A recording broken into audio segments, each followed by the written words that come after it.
Welcome back, Flyers Nitty Gritty fans, to Getting Gritty with It with your host, Yariv, Wolok, my partner in crime, Vasili Gianarakos. Vasili, what's going on, buddy? How are you?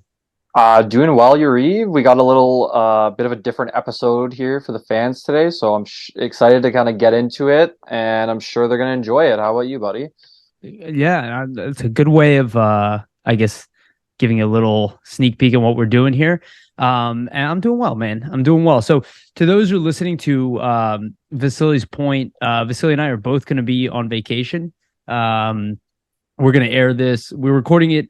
What's the date today? The 4th, January 4th. So, we're going to air it the following week. We don't typically do that, but we're doing just to make sure we can still release something. We thought to do something a little bit different. What we're going to do now is we're going to grade different elements of the team.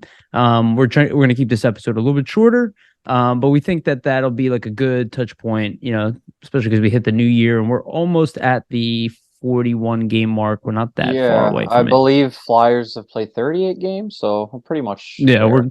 we're close. So we're near the halfway point. Probably when this releases, it will probably be right around there. So if we're missing any key details from that, I mean, that's obviously going to be why. So let's get started. What we're going to do is we're going to go through the positions of the team. We'll do special teams and then we'll end with coaching and we'll kind of alternate here. So first one, and I'll go first and then I'll go to you, Vasili, and you can respond with yours. So first one, we're going to grade the offense. I think I'm honestly grading them a little bit on a curve here. I think this is a biased answer. But I do have a caveat with this is that this is when healthy. I believe their offense is a C when healthy. When they are not healthy, you could say D minus, right? This is a team that is towards the bottom of the league in scoring. But when the pieces are there, and I'm not even talking about Sean Couturier, I'm talking about just the team we're seeing today. If you watched our previous week's episode that came out, Vasili did a good job of going through like the current streaks the players were on. You look at the offense production that they're doing now, currently, it's trending up. So I give them a C because when I see seasons like Konechny, when I see the roles that a lot of these guys are being put in the offense, players specifically, and how they're kind of forced to elevate earlier than anticipated, I think they've done a good job adapting. I think a C is probably still a little too high with the overall stats, but I think it is trending up. Again, if you include the injured players in that, and we lost a lot of injured guys along the way, and people can say that, but I think it really dropped us into one of the bottom tier offensive teams. C, I think is okay grade, maybe C minus, but I think it's about a C just with the type of season Konechny is having. The fact that he is breaking out, the fact that certain young players are doing well, that Owen Tippett is coming along. If I did this at the quarter season mark, I would have given them close to an F, right? Like a D minus, right? But with the trend that I see now, I'm going C because I'm kind of betting that they're trending up in the offensive department there. Again, I'll name the key guys. Konechny, Hayes is doing better offensively than he's ever done. JVR is a point per game player right now. Tippett is having a career year, which we were expecting to some degree, but he might even be getting better than we thought, quicker. Frost is kind of a question mark all the beginning of the season. You would have probably given him like a D minus offensively, an F. Now you can't say that. He's been on fire. So just, combining all these things, Noah Cates started producing, Farabee starting to produce again. So I'm going with the C for the offense. What do you think? Yeah, I'd say that's a pretty fair grade. And I mean, great minds think alike, Yariv. I'm pretty close to you. I have them at a C minus for the offense. And I mean, a lot of it is kind of based on what you were saying, right? Like they started out not doing so well offensively, and that factors in obviously to the low grade, but then they have been scoring more as of late, so that factors into it kind of rising. I think, as you were saying, if we kind of did this maybe a month or so ago, we probably would have given them solid D's or D minuses on the offensive side of things. Another reason to go kind of with the C and not really higher than that is just kind of based around the stats with their offense. They have 102 goals for so far this season, the Flyers, and that would place them at 27th in the league. So it's near the bottom of the league. I've looked at the trends in the stats, like the goals for, if you look in the last month, they're more near the middle of the pack. So that kind of speaks to what we're saying. Whereas it's trending upward as the season goes along. So I think the C minus is a fair assessment, at least on my end. In terms of goals for, league lead right now is 142. Middle of the pack's around the 120s. So I think a C minus is kind of agreeable with that stat there. And then as to what you said too, just with like individual players, I thought are standing out and kind of making a difference just with the offense. Definitely Travis Konechny is the major standout. I mean, he's having an all-star caliber season and showing that he's a superstar in the league and a top line player in my eyes. And then another positive, I mean, is a lot of the young guys improving as we kind of go along here. You're seeing Owen Tippett, Morgan Frost, even Noah Cates play well and do so consistently for the last 15 or so games. So that's obviously contributing to the trending upwards in terms of the offense and trending upwards with our grading versus what it would have been like, let's say, last month. So for me, it would be a C minus for the offense just due to all those reasons. And I do think as we go along here, we'll probably see younger guys continue to improve and show consistency, which at the year end kind of grades we do, which we'll probably go with, that might up the grades as well for them on the offense side. Yeah, no, that was really well said. I think C minus is probably the most like you it's too hard to give them a C, like I was saying, because it's like you guys are still statistically at the bottom, even though you're trending in the right direction. And the reason they weren't trending in the right direction, a lot of it was injury. Yeah, too. I didn't mention that. A lot of it's injury related especially for beginning of the year. Yes, absolutely. And also I do want to clarify, because I didn't clarify this in the beginning. We're talking about 5-on-5 here, right? So if you're looking at the Flyers 5-on-5, they're actually not that bad. We'll get to the special teams. That is a different concern. But try to separate it here. I know it's easy to clump everything together. You also kind of have to include the defensemen in this conversation as well. We didn't, because we're going to have to do it when we talk about the defense, because it's not a 2-man D, right? It's not a 3-man offense. It's a 5-man offense, right? And again, a lot of these guys were trending in the wrong direction statistically. Now they're trending in the right direction. So, obviously I'm a little bit biased recency, but I think you got me down. I think the C minus is probably the fairest grade we can give them.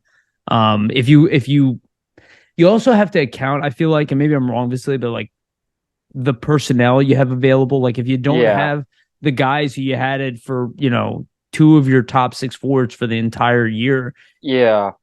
It's like you're asking other guys to step up offensively in that. That's a factor. That was a factor in my mind too, Yariv, when I was kind of just looking on how to grade it, because I mean, if you look at the statistics, their goal scoring numbers really dipped around November, but that's also when they, were impacted by all of those injuries as well. So the injuries do impact it, and that is something we need to assess as well, because it happens in the games. But also you have to take away from the fact, while the team's only icing a certain amount of top 6 forwards and a certain amount of guys that typically can score on a consistent basis during that stretch. So you got to factor that into the grades, and you can't be too biased that way either and say, oh, they're the worst team in the league, when, I mean, half these guys, or a lot of those guys during that stretch, weren't even playing regularly in the NHL, right? So yeah, absolutely. And again, maybe that's a little biased because we're grading on a little bit of a curve with that estimate. But again, this is Flyers class. So let's get into the D. So the defense itself, again, we're excluding the penalty kill. We're thinking about mostly 5-on-5 here, how the team is playing defensively. Now, this was a really tough one for me to grade because they were so bad at times last year that anything they did this year that was a slight improvement looks good to me. And that's where I have them at a C+.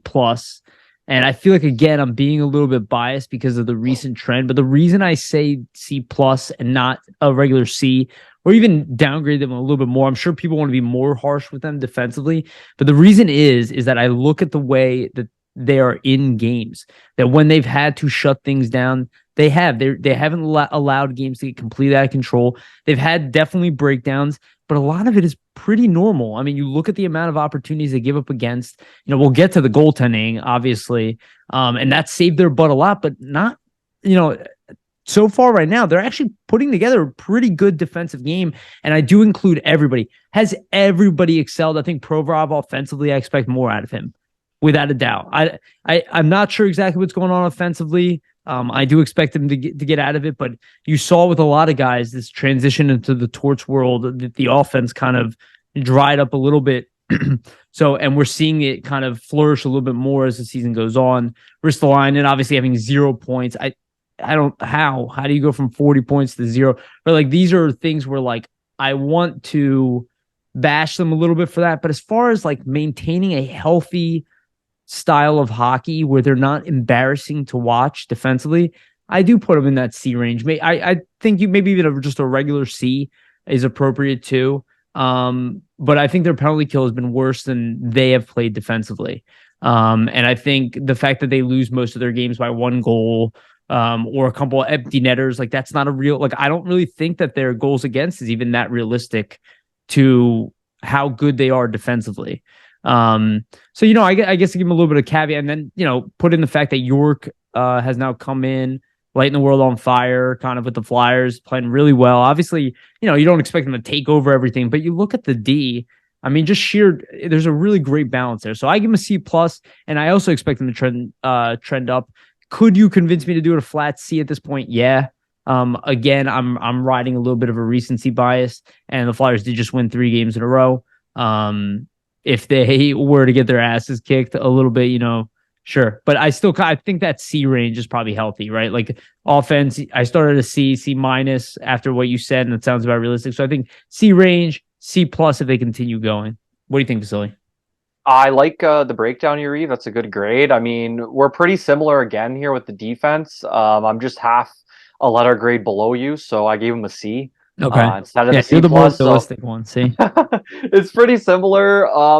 I mean, my perspective on the defense kind of does draw back from last season as well, just because they were so bad structurally and gave up so many chances and backdoor looks to other teams. I kind of wanted to focus and just think back to, how has that looked this season as compared to last season? Because we could argue that they definitely were like a D minus, close to an F in terms of their performance last season, just based on the goals allowed and just the number of high quality danger chances. So when I kind of took it all as an overview from last season and how things have kind of improved and trended this season, I think a C is definitely something they deserve, because you can tell within their game that there's a lot more structure to them defensively. And that's not just even the defensive units, but that's also just as a 5-man unit. Like we were talking about with the offense is still a 5-man unit. Defense is still a 5-man unit. And you're seeing a lot of the, offensive players back check a lot more effectively.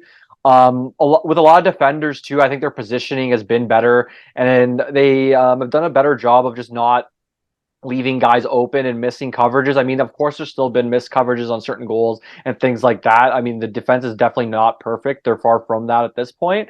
But I just think in general, their overall structure defensively, how they're kind of holding teams in just the way they're trying to limit opposition's chances, kind of leave them as a C. Like they've done a way better job this season so far compared to last, just keeping teams to the outside, not allowing so many chances in the middle of the ice, and just keeping it like Tortorella has kind of said, to the around 15 to 20 scoring chances a game. There's been certain stretches and pockets where like the previous weeks, where they faced the Leafs in Carolina, where there was up back into the 20s, but then after on this recent road trip, they get it back down to 14, 15.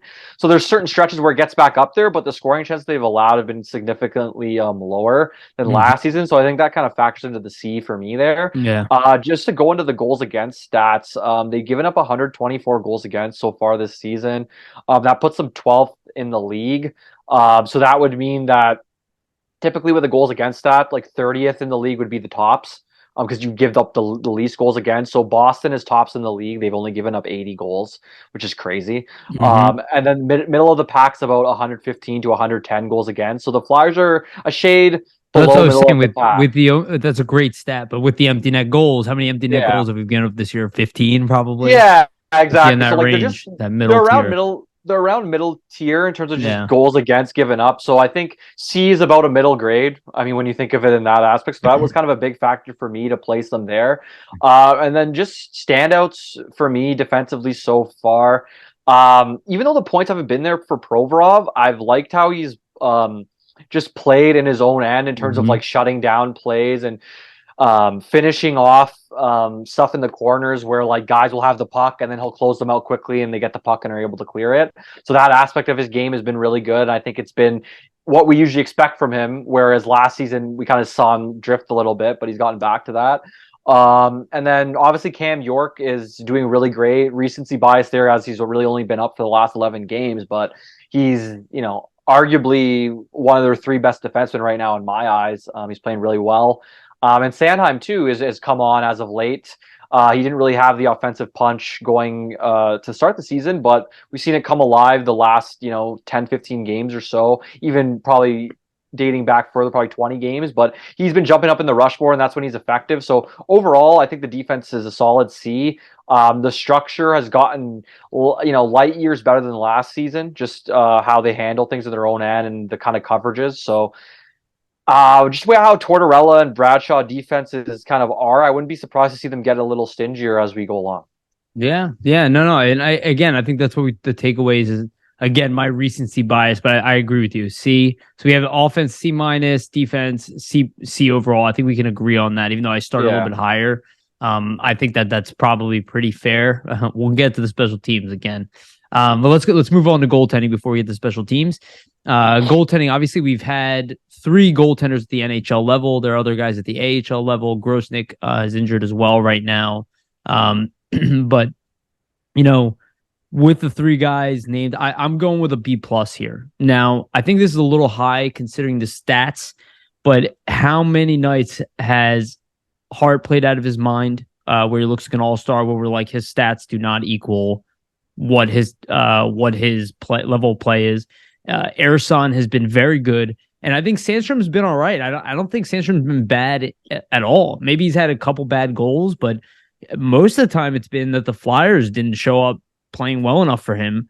And I think he was kind of thrown under the bus several times. Overall, I think goaltending has been actually a really strong part of this team. Could you say B plus a little strong? Maybe, but I have a lot of faith in Carter Hart. And again, this is 3 players we're essentially talking about here. Ersan is 3-0 and has played exceptional. Sandstrom's stats aren't great, but again, I think he's still been adequate. And Hart, I think, is just an all-star. So I think a B plus is fair on this one. What do you think?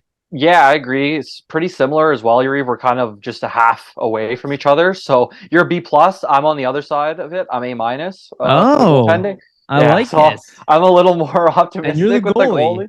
And you're the goalie, so I like that. Go ahead. So the reasoning for me, and you could say it's a little high just based on the stats, but I kind of, and you can say this is biased, but I'm taking the individual stats kind of out of the equation. Like I will mention them, but I kind of factor in just where the team is at overall in their game and their defense, and that kind of brings down the overall stats for the goalie. So I don't think it's fair to assess them solely on that. I mean, it's obviously something you have to look at, but nonetheless, Hart's still at a 911 save percentage, has a 289 goals against average. So he's about middle of the league in terms of save percentage. Usually average is like 910. So he's around there. Same with goals against average, he's under 3 goals. He's almost 500, hockey 500 on the season, is Carter Hart. He has a 10, 11, and 6 record. So, I mean, Hart's been phenomenal. He's kept the team in an abundance of games. You could argue the 10 games that they won are likely mostly because of his play in those wins. Usually he's either standing on his head or saving an abundance of shots, like a lot of 40-plus shot games. Even the same thing, with Sandstrom and Ersan. Ersan, obviously, he's 3-0. He's been great as a rookie so far this season. In terms of the stats, there's not really too much to judge there. It's only really a 3-game sample size, but he does have a 905 save percentage. In those 3 games for those wins, he's 930 and 2.05 goals against average for the 3 wins. So in 4 games, it's pretty good stats for him. And as a rookie, I think you can't really ask for anything more because he's coming in and giving the team a chance to win. And that's what, you're ultimately going to look for in a rookie goalie, just the chances to win. And more often than not, I think that's what you're going to look for any goalie is a chance to win. And I don't think there's been really any game I can look at this season where I've said, well, the goaltending was the reason they lost. And that's the reason for the A minus in my eyes. You can't specifically Yeah, you can't Good point. specifically point at the goaltending and say, "Oh, look, their goalie totally shit the bed on this game. This loss on them." I don't think the goalies any loss can be Not pinned on them happening. this season. There hasn't been a lot of bad goals really given up by like a lot of the goals. There's been some weird ones, but Carter Hart's bounced back. Same with Sandstrom. He's had a couple weird goals, but then he's bounced back. And just to touch on Sandstrom a bit, he only has the excuse me, he only has the one win there, but I mean, he's kind of been left out to dry in a lot of senses where the team either has been playing their best because he's playing in a back to Back to back. back, yeah. Yeah, or they just haven't shown up for him. So you kind of feel for the guy there because he's been pretty solid and he's been an adequate backup. So I think in terms of the backups like Ursula and Sandstrom, they've been really good. Pretty much what you're looking for in your backup, giving you chances to win. And then Carter Hart as doing beyond that. He's standing on his head and even getting them to win certain games they have no business winning. So that's a part of the A minus for me. And then another stat as well is goals above expected. And I've gone back to this on the podcast many times, but goals saved above expected leaders. This is all situations and expected goals against. This is from December 24th.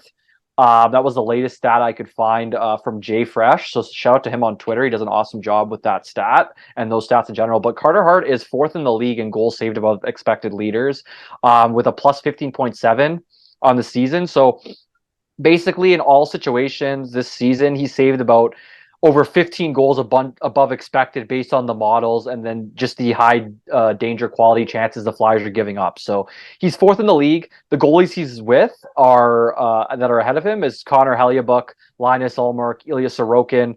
Below him, Jake Ottinger, Shesterkin, UC Saros. So like he's in elite company amongst NHL goaltenders right now. So it just shows that even though his stats in terms of save percentage and goals against average aren't up there with the elite, his goals saved above expected are. And I think that is a much more accurate stat to kind of judge him and his season so far, just because the Flyers team in general is going to bring his stats down. So if you're just looking at the goal save above expected, you're seeing that he's saving on a game to game and a consistent basis many more goals than typically would be saved based on the chances the team in front of him is giving up. So just based on all of that, I think the goaltending is an A minus. And like I said before, main thing for me is they haven't lost a game yet for this team, specifically in my eyes. So that's why they get that A minus. And Hart's proving to me that he's an elite starter in the league from this season. I think that's very well said. And the one thing you pointed out is their age. Again, very young, we took that into account with the other groups. Is the situation that they're in, and if you look at the situation that these young goalies are in, seem to be handling it just fine. All right, let's get into special teams. We'll go to penalty killing first. I have the Flyers at a D for penalty killing. I wanted to go higher on this one because of the recent offensive conversions, and now they're dangerous. If it continues trending in that direction, they're not statistically the worst. I had them initially like at a D plus type of area. But I really see them. They just haven't been very good on special teams this year. Offensively, they've had opportunities. They've been a lot better of late. But I can't ignore what we saw, and obviously the injuries would affect that, but they also weren't playing the best penalty kill.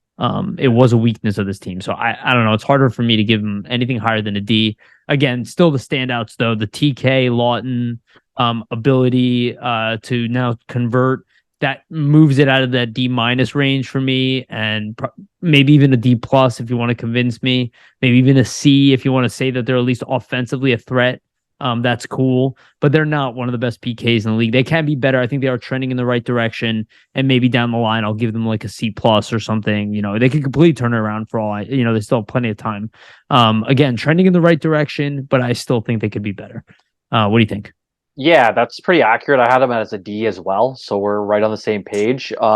Reason being for the D on my end is they showed spurts and stretches of being consistent and being better. Like I thought to start the season, they were about middle of the pack, and they went to a really big funk in November.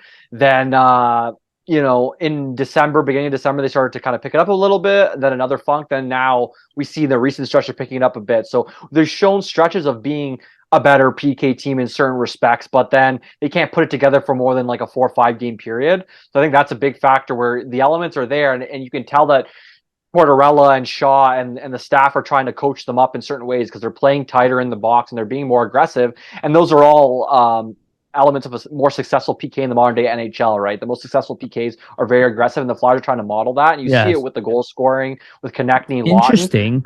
Yeah, it's interesting, and I think they can improve as they go along. But it's just the actual like killing the penalties off in a consistent fashion just has not been there, and then that's where you get the D for me. So we can go with the stat. They are 75.6% on the penalty kill in terms of efficiency rate. They're 21st in the league. So they're in the bottom half, but they're better than last season so far. They were about, I believe, either last or second last in the league. So there's improvement in that situation. So it's definitely with the PK for me. Like there's certain things to look at and say, well, they could be trending up, especially with TK and Lawton and their emergence there.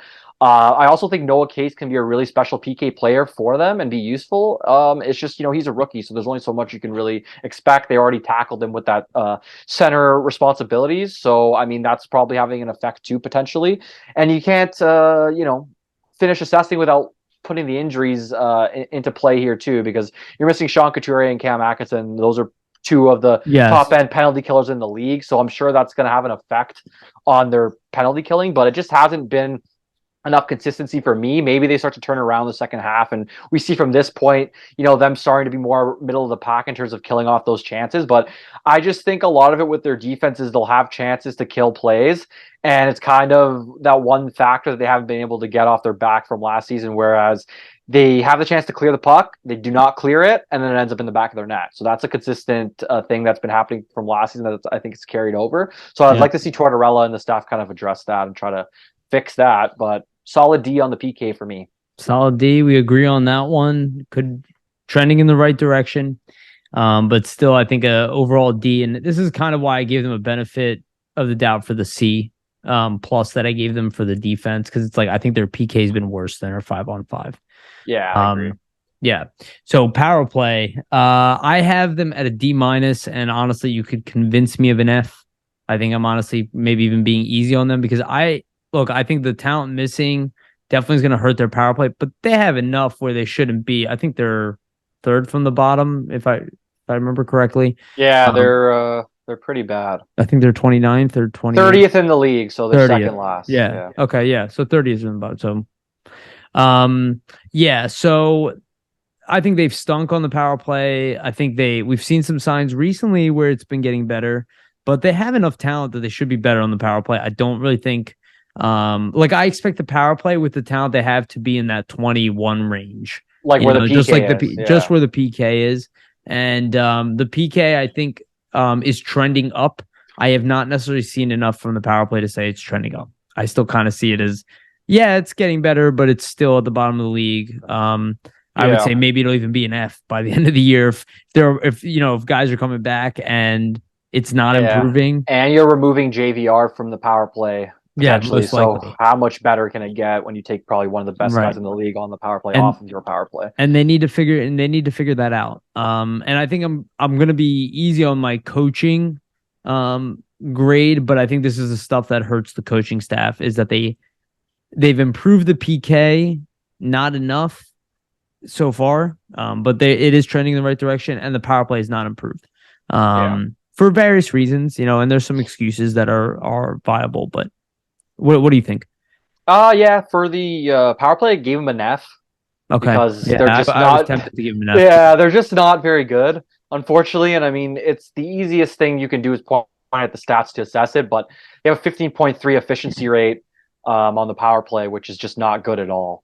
And then they're 30th in the league, as we mentioned, as well on the power play. And the injuries hurt their power play even worse. That's what too, I mean. The injuries are going to make it worse, right? So you have to factor that in because we've been doing that. But just to kind of look at it, right? The best power plays in the league, or not even let's look. So best power plays in the league are 32% with Edmonton. Buffalo's at 28. Yeah, so they're more than doubling up the Flyers, which is unacceptable in my eyes. And then even if you're going to middle of the pack around 17, 16, 15, 14, the Wild are 14th in the league, 23%. Winnipeg 23.1% at 15. Pittsburgh 22.1. We should be close to Washington 21. We should be so right now 22nd in the league. 21st is 20%. So the Flyers should be around that mark. We're not even close. Dude, you know what? F that. You're right. F is probably the more appropriate one. I think I was being a little bit easy on them. That's okay. But yeah, so F for me, and then reason being too, and even though they've looked a little bit better, I just think there's one concept from last season that you saw that really plagued them. They could just not enter the zone consistently and get it set up, and that's still what's plagued them. And I mean, if you're a coaching staff and you're coming into a new team like Tortorella's staff is, and you're pinpointing that, okay, this was the worst power play team in the league. What do we have to get better as a power play? And they've got better by what, 2 spots? So that's the F for me. And they just seem like they cannot enter the zone effectively. Like once they can get in the zone, they're fine. They can create some chances, but they can't do it often, and they just waste a lot of their power play time. And that's kind of what makes their percentage so low and efficiency rate, because half the power play they're trying to get into the zone, and then by the time they get in, their guys are tired. So yeah, and you know what? Now that I'm thinking about it, as you're talking, Vasili, it's also failed at key times in games where they really needed a goal. They had a 5-on-3. They had to.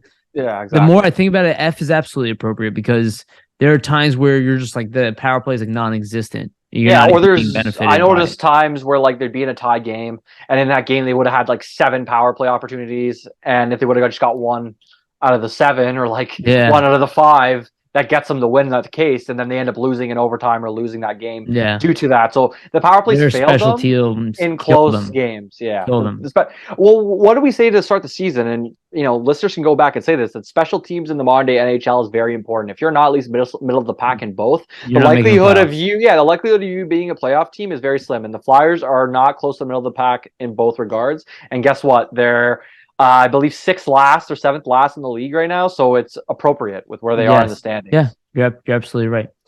All right, let's get into the final segment of this and coaching. We can lump all 3 in together because the PK, obviously, like somebody's in charge of the PK, somebody's in charge of I just did it all together, Yeah, I did it all together. I went with a solid B. The reason I went with a B, and I'll be honest with you, Rocky Thompson I think's been all right. I like him, just straight up. Like Rocky Thompson, like him in interviews, like the stuff he's saying. Again, we still have a problem with the power play. The offense has been interesting at times, but still not driving exactly like I want it to be. I'm not really judging him too hard. Just to interrupt, it might not be all on the coach. To be honest, it's a lot of it is personnel based. Right, right. And then, Brad Shaw, obviously, I've seen his effects so far, but I'm loving the Tortorella world. Personally, that might not be for everybody. I'm loving the call outs. I'm loving even the Hayes controversy. Like, if you guys are listening to the podcast regularly, I'm not sitting there going, "Oh, Hayes is out of here." I'm still waiting to see how he responds. There's still plenty of time. And I'm loving it. And you see that they are kind of pushing the right buttons. They're getting more out of a lot of guys than we've seen. And especially here in the second half, now you're really seeing it. You saw a lot of that churn, trying to figure out, like, nobody talks about the captaincy. Who cares about any of that stuff anymore? You're seeing this team be talked about on the last episode, relentless. They have an identity, and it took less than a season to create it. We've been waiting for an identity for 3 years? We are a relentless team. No matter who plays us, we're annoying. You could be one of the best teams in the league. We're probably still going to battle you till the very end, and we might actually score a couple goals on you all of a sudden. We've done it recently to good teams where we've been on their ass. So I got to say, I don't want to give them higher than a B, but I do think a B is okay. Score for them. And I think John Tortorella is with what he's doing overall, the playing of the young guys, the no fear and the stuff that he's doing. I think he came in. I think he's doing the job that he's asked to do. I think he's doing a pretty good, damn good job doing it. And I'm just lumping in the assistants with him. I think they're supporting him well. Could you talk me a B minus just because of the fact that record isn't that good? Yeah. But I really think that he's doing exactly what we need him to be doing at this point, from what I've seen.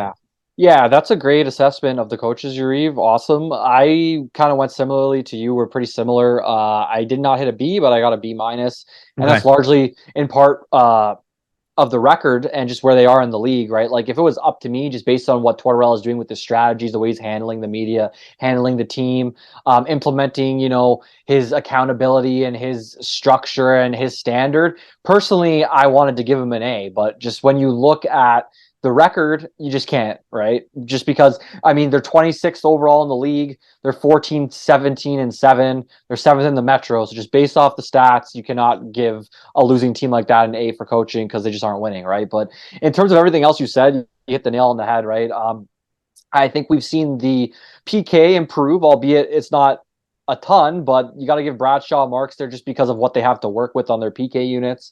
In terms of the power play, I mean, we haven't seen that really improve, and Rocky Thompson's obviously the one in charge there. But as I mentioned earlier, you got to kind of look at the personnel that you have, and the Flyers aren't really a team that has a ton of power play type players and high end skill guys. So it makes sense that when you don't have those type of guys, your power play is going to suffer there. But I do think their offense has been getting better lately. And I think that's a kudos to him. They've been kind of looking to like get their forecheck going a little more and working behind the goal lines and playing kind of straightforward in the offensive zone. And I think it's been getting better, the offense, as the season's gone along. But mainly for me, the B minus comes from just what Tortorella has been doing. And a lot of it comes just for the structure that he's implemented, right? Because how many times last season did you watch this team and they'd be getting blown out, or they didn't That's look why like I give him a B. Yep. yeah, they didn't look like they were competing. This season, I can't pick one game at all where they look like they've got blown out or did not compete. I think they had one blowout loss to Pittsburgh, the Black Friday game, and that was about it. They had maybe one or two, but it wasn't even a whole game. It was maybe like the first half where you're like, well, exactly. you lost the whole game in the first half. You know? But then they come back and they're still trying and playing, and you see the efforts there. So that's really one game. I think you're right. Has been like utter disaster, but it was like 25-30 halfway through the season last year. And if you look at the last month, majority of the games they've been in have been 1-goal games, and even on the broadcasts with NBC Philly, they've been mentioning in the last 12 games, the team in third periods has either been above by 1 goal, within a goal, or tied. So usually they're in very close games, and that's even with top teams in the league that they're playing against. They're in these close games. So that's just based on like the roster and the injuries. You have to kind of give a B minus and a B in that range for Tortorella, because how much has his structure improved this team's ability and just the way he coached in general to compete on a nightly basis? It has tenfold, right? Because last season, you could probably count on 2 hands how many blowouts the team had, probably even more than 10. It's way more than that. Yeah, exactly. It starts getting muddled together. If you look back and you're like, there was so much pain. And I mean that to those listening. Think about how you felt watching the team. So much pain and embarrassment on a nightly basis to be like, man, this is my team. And the team in general, you don't feel that way. Don't even lie. You don't feel that way about this group. And the team in general, good, but you're not embarrassed by them. Yeah, the team in general, I mean, they've had just more of a response and more resilience. That's what kind of we were looking for, right? And I think that's ironic. No captains and more identity all of a sudden. Yeah, it's crazy, but I think the resilience is the thing you got to mention too, just with giving the B and the B minus grade from both of our perspectives. Because how many times, I think last year they didn't have one comeback victory, and this year they're already amongst the league leaders in the league for comeback wins as a team. So that just shows that the team has no quit. They're fighting to the end, and even though they don't have the talent, they're still going to work hard, and you're not going to really get much for free when you're playing the Flyers. That was something that they kind of stated to begin the season, right? That like, we're going to work hard, and we're going to be a hard team to play against. And it is true that they are hard to play against right now, I believe, even though a lot of the times the wins have not been there. And then also for Torts, I think another thing to mention is just the fact that it looks like with him, there's a vision kind of being established. Like, he mentions a rebuild. He mentions the fact that, like, you know, it's important for us to develop our young guys. It's the main focus. We got to focus on these young guys, getting them these reps, getting them these experiences, these valuable learning lessons on the ice. And I think he's been doing a good job of all of that, right? He's putting a lot of young guys in positions to succeed, whereas a lot of players, or a lot of people, I mean, and media pundits didn't think that Tortorella was a coach that was going to do that. He was a veteran first coach, but look, he's playing tons of young guys, and they're doing well under him and they're succeeding. So you have to give him credit for that. And you have to give him credit for the fact that he's meshed well with most players on the team when a lot of people weren't sure how that was going to work. So B minus for me for the coaching. I'd love to give them higher, but just based on the record, couldn't do it. But I think, Tortorella's done a wonderful job with what he's had to work with. Yeah, no, I think that's very well said. So let's just recap. I had the offense at a C. You had him a C minus. I had the defense at a C plus. You had him a C, right? Yep. Goaltending, you had him at an A minus. I had him at a B plus. PK, I had him at a D. You had him at a D, right? Yeah. Power play, I had him at a D minus. You had him at an F. coaching had him at a B. You had him a B minus. So I was a little bit higher by half a grade in most categories, and you were half a grade higher in goaltending. Yeah. I think you could talk me into any of Vasil's. So any single one of your grades, I think, are like, if you ask me, like, would you grade him that? I'd be like, yeah. Same with yours too. You're just giving a more optimistic sense. I think because you're kind of doing it on a curve more. I see. I am, right? but and here's why: even the losses to Toronto and to Carolina, what I have seen from this team, it makes me. People might not like this. I'm very proud of them. I don't think that they're working hard. Yeah. I don't think they're still the most talented group ever. I think they are talented enough to make the playoffs, but they're young, inexperienced, sloppy, and they need to be healthy too. Yes, yeah, and that's a huge part of it, and that seems to be evolving, and that's why I think I'm a little bit with the recency bias, because I think I'm just getting excited when I'm seeing Noah Cates, putting up points all of a sudden, Frost, and I'm like, all right, this is what I saw in my head always. I never saw something different than this. So I think it's kind of aligning to what I wanted. My whole thing is just no Coots. I think it's fair to assess it that way too, because I mean, you can't, even though some of those guys were struggling earlier in the season, like a Frost, or even like some of the younger. I would have rated him a lot lower. Yeah, right.